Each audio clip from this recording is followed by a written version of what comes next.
First, just a couple of bits from the Old Testament, from Isaiah 51, verse 4.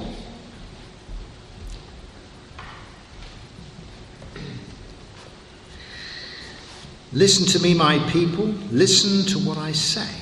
I give my teaching to the nations, my laws will bring them light.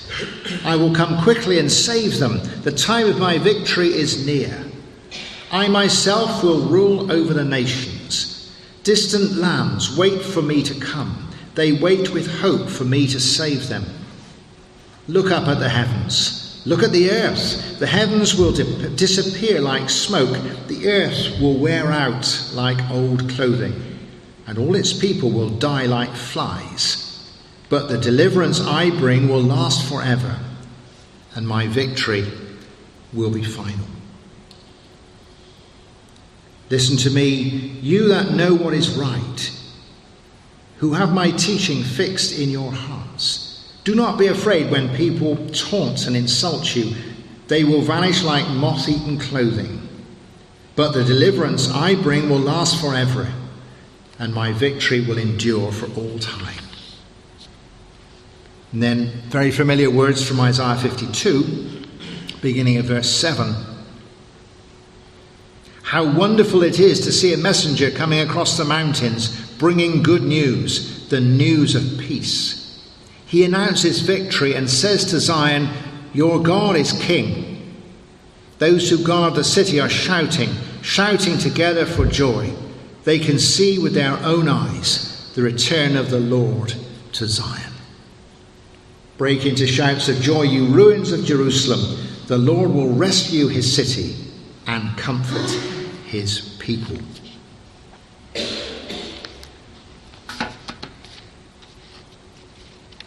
If you're anything like me at this time of the year, there are so many things clamouring for your attention. Whether they are lights, whether they are the catalogues of all these people who want to sell you things at Christmas, whether it's your diary, whether it's your extended family, everybody is clamouring for attention. And as you can see from the notices, the church is competing for your attention with everything else. And then we come to Advent and we think, gosh, it's only 4 weeks till Christmas. But there's this sense of expectation, as I said the other week, not that Jesus is going to come, Jesus is here, but an expectation of the celebration of the anniversary of his coming. And the fact that the kingdom has come with Jesus is still coming. And there is an arrival feel to the air. There is hope, what have you. But I just want to suggest to you this morning that something that really needs my attention and your attention as we look at these passages from the Old Testament, leave alone the New, is we need to give attention at this phase and perhaps at Christmas to the things that we do not see rather than things that we do see. There's plenty of things to be seen.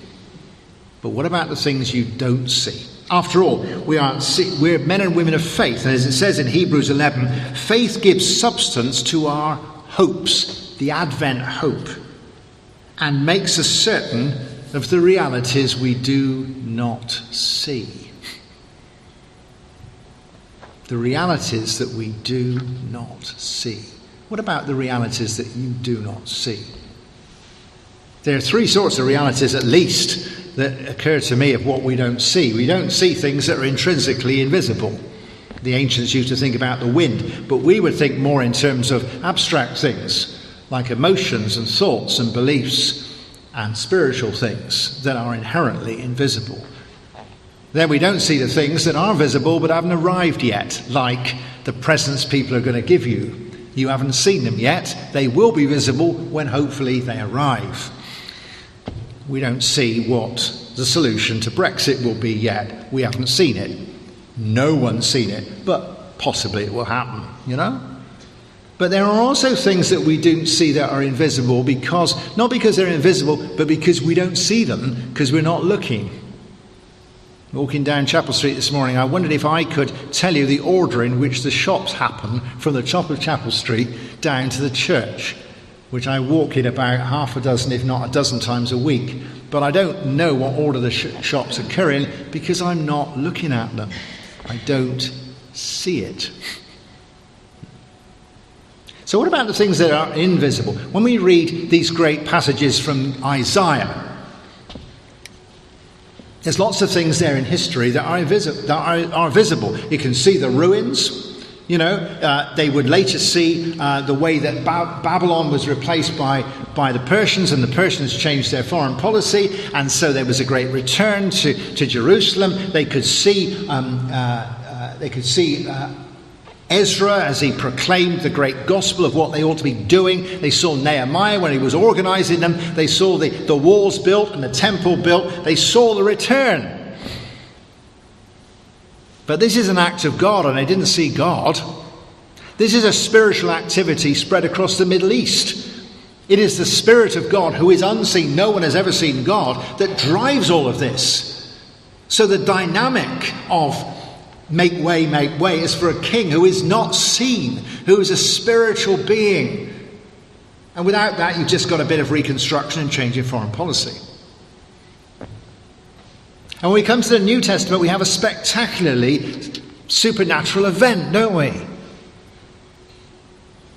We have a God who comes in his Spirit, who is birthed of a virgin.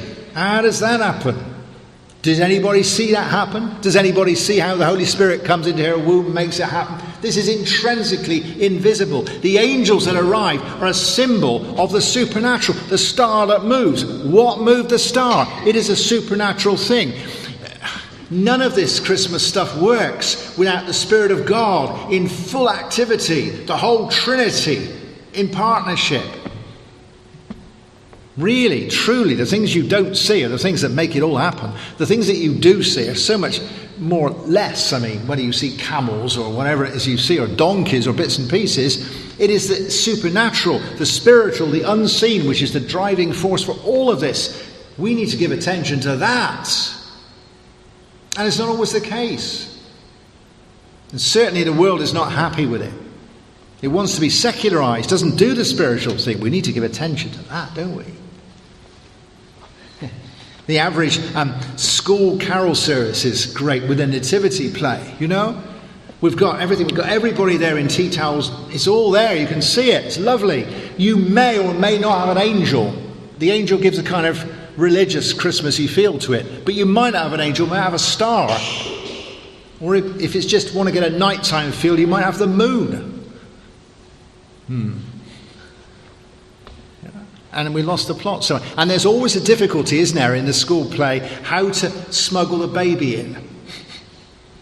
Why? Because the baby's not smuggled in. The baby arrives supernaturally. And these saying to those of us arranging this angel festival at High Street, we have to get over to the general public. The angels are not a religious version of fairies. It does make a big difference whether you have a fairy on top of your Christmas tree or an angel on top of your Christmas tree. One is a bit of tinsel, the other one is some kind of symbol of a heavenly being who is just as real as we are. We need to get our heads around that. We need to give our attention to it. It's a supernatural breakthrough. We are people who are called to give attention to the breakthrough of spiritual things, not just some sort of historical events. And this means that, and this all the goodness, the good news, that they're all celebrating, aren't they? They're all full of joy. But the joy bit is in the supernatural. It's not some scary thing like some of these science fiction things. It is good news. They're all saying, great news, tremendous. And so our celebration, everything we will sing about in carols and all that sort of thing, is because of spiritual breakthrough. Not just a celebration of some religious myth. On the other hand, because it is sovereign and because it is spiritual, it is not easy. It is not domesticated. As it says in Isaiah 51, the heavens will disappear like smoke, the earth will wear out like old clothing, and all its people will die like flies. And this is good news. The fact is that, as Eliot says to us immortally, the first coming will remind us of the second coming. The breaking in of the kingdom begins with Jesus coming and ends with Jesus' second coming. And so the whole cosmic event is not just cuddly and domestic. It is scary. Today, if the star moved like it's moved at the first Christmas, Nassau would be in crisis and the United Nations would be having a prayer meeting. This is not, oh, that's nice, isn't it? This is scary. And the judgment that comes, we see it in Jesus. He says in Matthew 24, the sun will grow dark, the moon will no longer shine, the stars will fall from the heavens, and the powers in space will be driven from their courses. That's in the middle of Matthew's gospel. Because the coming is not easy. It stirs, it breaks, it destroys.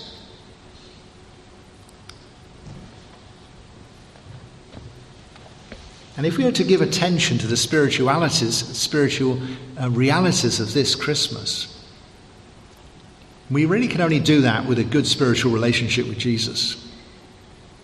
You can't just look at all the figures and all the events and see the spiritual bits as the gaps between Mary and Joseph and the angels. They are simply the physical manifestations of a great spiritual event, but you do not really see. And the only way to catch hold of what you do not see is in having a good relationship with Jesus in your heart. I don't know this, but I do know this. It's good to give attention to that. Then what about the things that they don't see because they haven't arrived? They will see them sometimes, but they haven't arrived. That's a big thing about Advent, isn't it? The Advent hope. Actually, those people with the ruins only see the ruins and the messenger. They don't see the king. They don't see any of what's going to happen. All they've got is the ruins and a messenger, actually. I think it's a tremendous picture of them all jumping up and down and shouting amidst the ruins. And the ruins look much the same as they did yesterday, don't they? Because they're sure of what they do not see. They have that sense of vision. But they live in the ruins. And when Jesus comes as the Prince of Peace, the first sign of the Prince of Peace's reign is a genocide of the children. The light shines in the darkness, but there is plenty of darkness about. The kingdom breaks in, but it is not fulfilled until the second coming. There are a lot of ruins about. And so we are called to be people that live with a vision and live with the reality of what we have. In Jesus' time, some people are healed and some people are not. Some people are saved and some people are not. In the New Testament church, it's very patchy. At the beginning of the New Testament, the Romans are in charge. At the end of the New Testament, the Romans are still in charge. And so the Advent hope is a hope amidst the ruins. And it means that on the one hand, you and I need to avoid despair. And a lot of people would despair now. So where is it then? Where is the peace? Where is the light? Where is the hope? I don't see it. And we need to avoid triumphalism. Well, we're in the church, so we're going to sing joy and peace and triumph and all this kind of stuff. Even if you can't see it, we're going to sing it because it's very cheering. And pastorally, for the people we know, it really is no good us being triumphalist and saying things that they do not see. And saying to them, never mind, the Lord is here, all is well. And they think, well, all is not well. You've got to look outside. It is not well. And so this Advent hope is held in a tension of the now and not yet, of the yes and the no, of the light and the dark. It is not a contradiction, it is a conflict, which we see in the life of Jesus, that begins with a few disciples and finishes with even less. And we as Christians need to be thinking, I need to give attention to what I do not see, because I do not see the kingdom come. I do not see the nations change. I do not see what it says here, you see. I give my teaching to the nations. My laws will bring them light. I will come quickly and save them. The time of my victory is near. Distant lands wait for me to come. Really? They wait with hope for me to save them. Really? Do we see that? Yes and no. Yes and no. We've been looking at the persecuted church recently, haven't we? It doesn't look like that at the moment. It looks like distant lands are trying to exterminate the church. How do we hold that? We hold that because we have a vision. They saw what they did not see. St. Paul saw what he did not see. We need a vision. And that comes from Jesus. A picture of how it would be in my life if the kingdom did come. What would I be like then? I'm not like it now. I can't see me now. But how would it be like in this situation coming up, which is going to be tricky for you at Christmas? What vision have you got of the kingdom in that? For that family gathering, or that phone call, or that gift that you're going to give, or whatever it happens to be. You can't see it at the moment. It looks a right mess. But what would it look like? What is the vision that you do not see? What is the hope that we have in the as yet not come to pass? How would it be for our church? What vision do we have for christening or the carol service or somebody coming to know Jesus for the first time through this? Do we have a picture of that? How do you aim at something you've got no vision of? And finally, what about those things that we don't see because we're not looking for them? The fact is that in Jesus, God reveals himself. What does it say? Colossians 1:15, Christ is the visible likeness of the invisible God. So God is spiritual and thus intrinsically invisible. But Jesus reveals what he is like, reveals his love and his character and his purpose and his salvation. And not only that, Jesus comes to begin the kingdom. Just because the kingdom's not complete doesn't mean the kingdom hasn't started.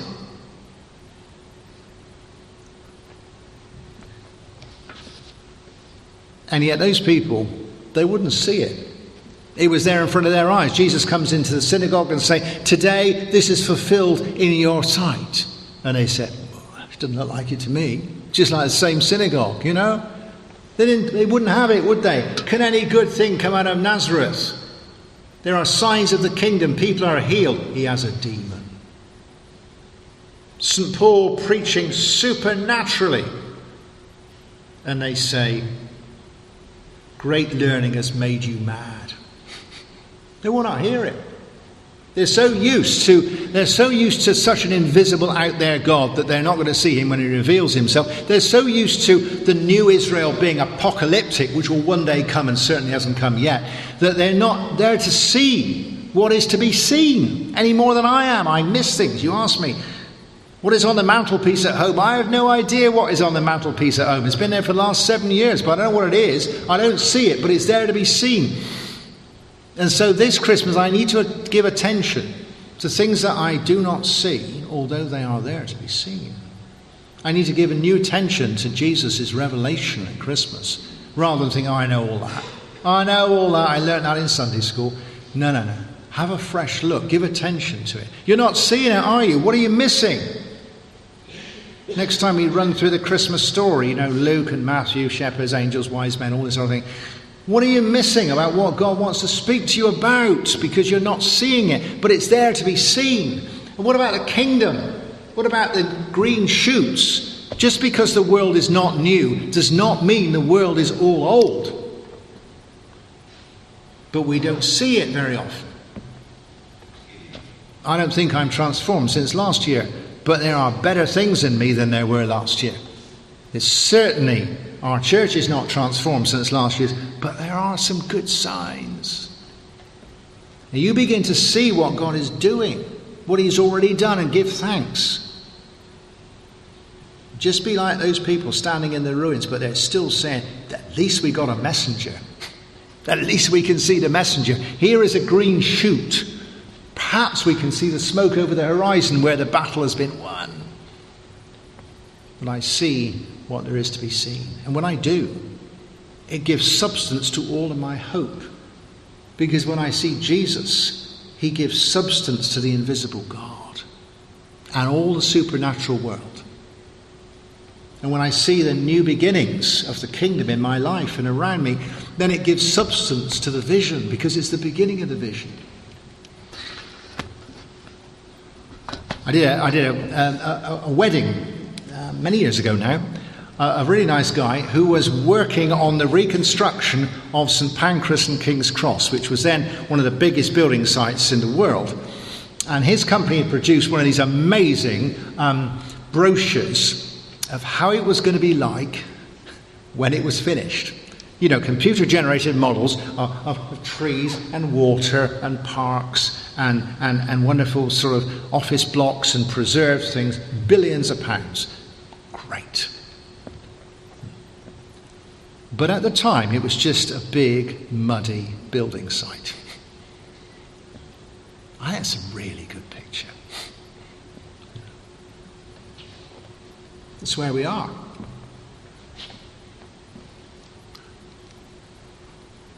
Or to think slightly differently to finish with, perhaps we're people who have a map.